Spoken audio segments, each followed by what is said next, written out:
Chapter 11. Zach sat staring into the fire in his living room fireplace. He alternated between rage at Lloyd Went for having stolen the first 10 years of Mark's life from him, and gratitude that he had finally confessed, even if it had taken so long. Zach didn't know if he could ever understand what had motivated Dani's dad to keep something this big to himself. To force his daughter to struggle as a single mother when she didn't have to. While Zach couldn't know exactly how he would have reacted had he known about Dani's pregnancy, he did know he would have stood by her. Even before Mr. Went had announced that the family was moving, Zach was planning to ask Dani to marry him. She had only been 17 at the time, and Zach was waiting until she was older, at least until her birthday. But that hadn't happened. They'd moved. That hadn't changed Zach's plans. He'd planned to go visit and propose. He hadn't cared where she lived, as long as she loved him and they had the hope of being reunited. Then that hope had been crushed, right or wrong. Zach had tried to move on. Or he thought he had. Now, looking back, he realized that while he'd had a few more serious relationships, there hadn't been anyone who he had stayed with even half as long as he'd been with Dani, or that he'd cared even half as much for. For the first time, he wondered if he'd unconsciously been comparing them to her. If Dani had created a benchmark in his heart that no one had ever measured up to. The idea made him stop for a moment and think. Had she really? He couldn't deny that he'd thought about her, wondering where she was and what she was doing more than a few times over the years. But had she been his personal ideal? Had he let her influence him without even knowing it? He could admit to himself that a few times he'd let her influence him, and he'd done it consciously. When he'd had a choice where he didn't know what to do, he asked himself which choice would have made a better life for him and Dani. He knew it was stupid, but for the first few years it had kept him on the straight and narrow. Over the years he'd done it less, but she'd still been in the back of his mind, speaking to him and guiding him. The fire burned down to embers, but Zach barely noticed. He was too busy thinking about the next night and the possibilities. He wondered if he should take some things over for Mark. He wanted to give them to his son, but realized it might be too much too soon. He made a mental list of what he wanted to make sure to take, so he didn't forget anything when he went to their place the next afternoon. It wasn't until a chill went through him that Zach realized the fire had burned out. A glance at the clock made him realize he'd been sitting there for several hours. He stood, stretched muscles stiff from disuse, and headed to bed. In the morning, he'd start getting things ready to take over to Dani and Mark's house in the evening. It wouldn't take all day, but he was anxious and wanted to get it right. Zach loaded everything into his pickup and double-checked his list, making sure he had everything. It felt like something was missing, but he couldn't figure out what. Probably his sanity for being this nervous about a simple meal. He'd spent most of the day simmering the sauce, and then had put the lasagna together and in the oven. While it had baked, he'd gathered a few things he thought Mark might like. Before loading, he'd stared at the pile of things he wanted to talk to Mark about, and realized it was too much. He'd been invited for a movie. Speaking of which, he'd forgotten to pull one from the shelf. He stood for several minutes trying to decide what to take and what would be appropriate. In the end, he settled on 3, deciding to let Dani and Mark pick which they would prefer.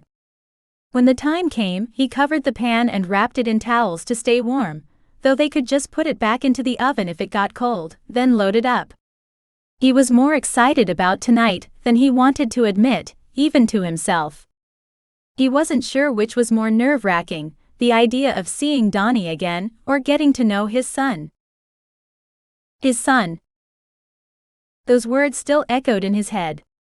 He still had a hard time believing them. But he'd seen the boy.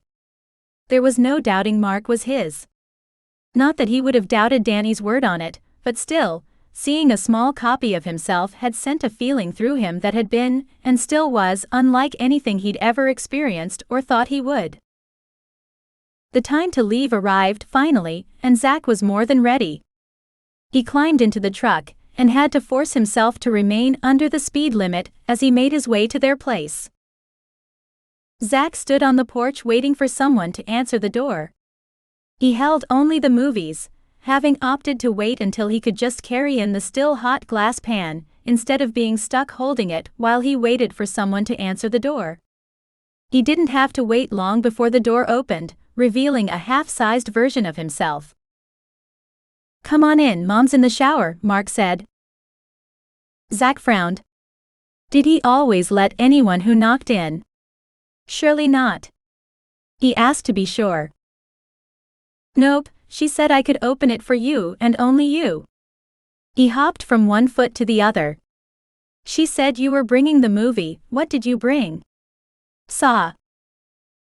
Zach blinked. "Does your mom let you watch Saw?" He couldn't imagine letting any kid this age watch a movie that gory, but who knew? "No, but she might if you brought it." Mark looked up at him with a hopeful smile. "Sorry buddy, no Saw." Zach reached in and set the movies on the table beside the door. "Why don't you hold the door for me while I bring in dinner?" "Okay. Give me a second." Zach went to the truck parked maybe 20 feet away and took the towel-wrapped pan from the seat. "Watch out, it's hot," he said as he passed the boy holding the door open. "That smells great. What is it?"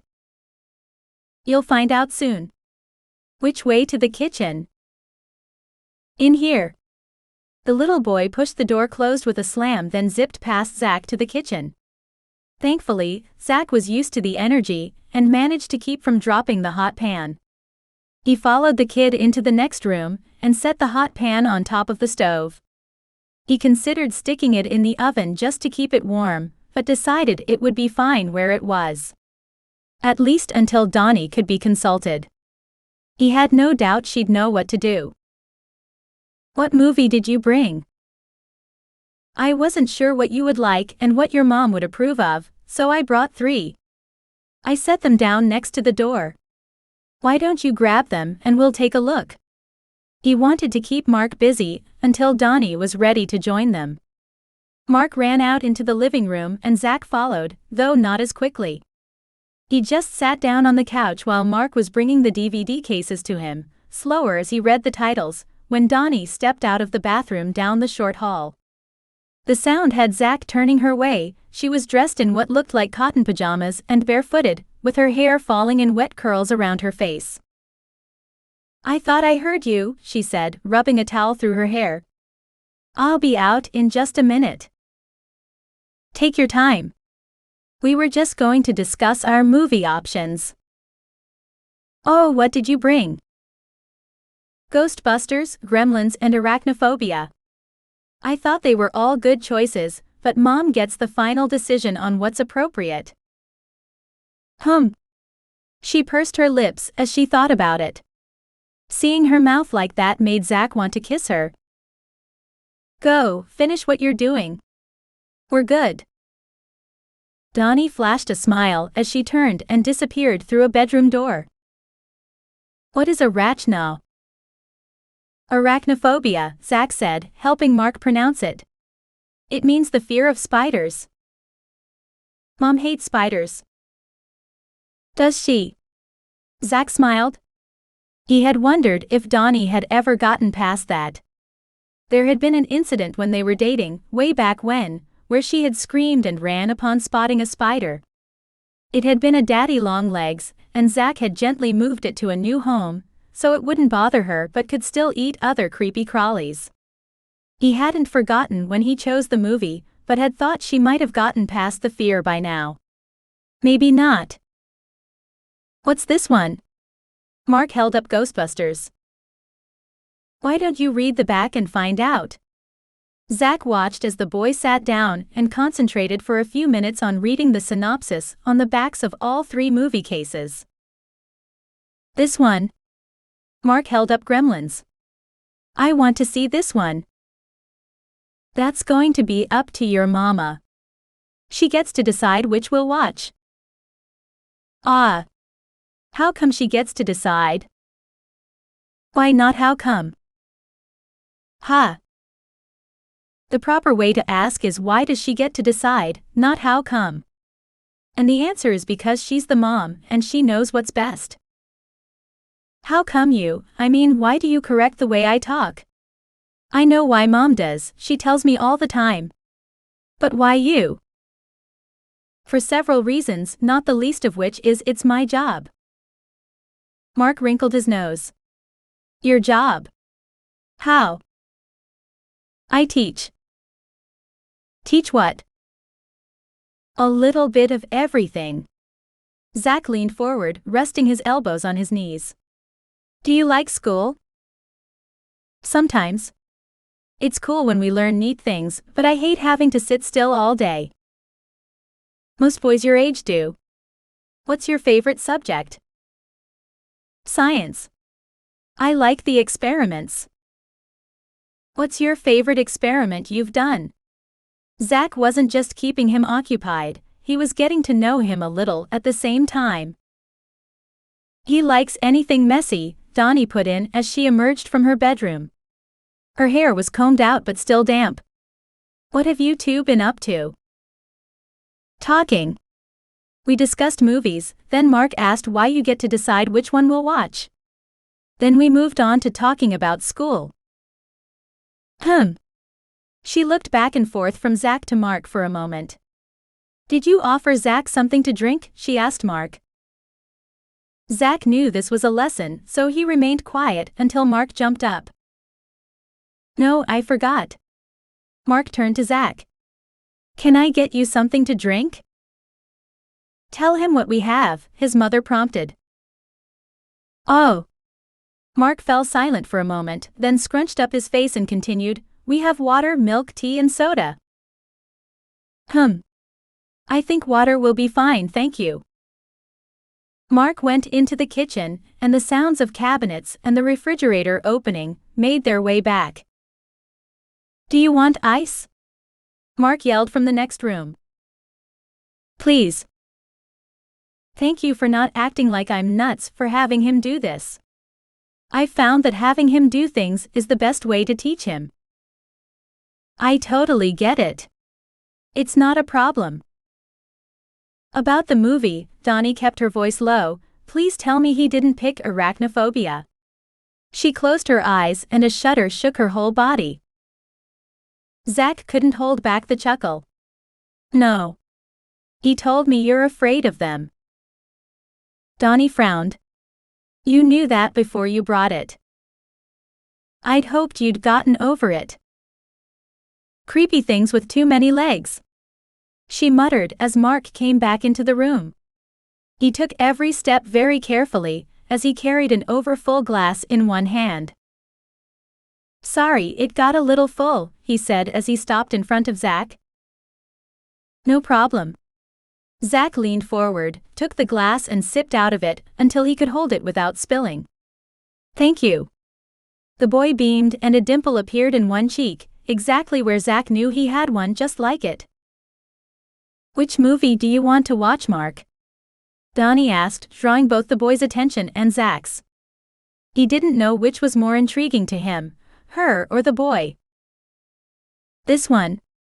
Mark picked up Gremlins and handed her the case. She looked at it for a second. Then handed it back. All right, can you put it in? She looked over to Mark. Do we need to put dinner in the oven, or is it ready? It's ready whenever you are. Put the disc in but don't start it yet. We're going to eat before we turn the movie on. Okay. Mark got the movie in and ready, but like instructed, didn't turn the TV on or start it. Come on. Dani got up. You can set the table, don't forget napkins, she said to Mark as she headed for the kitchen. Zach stood and followed.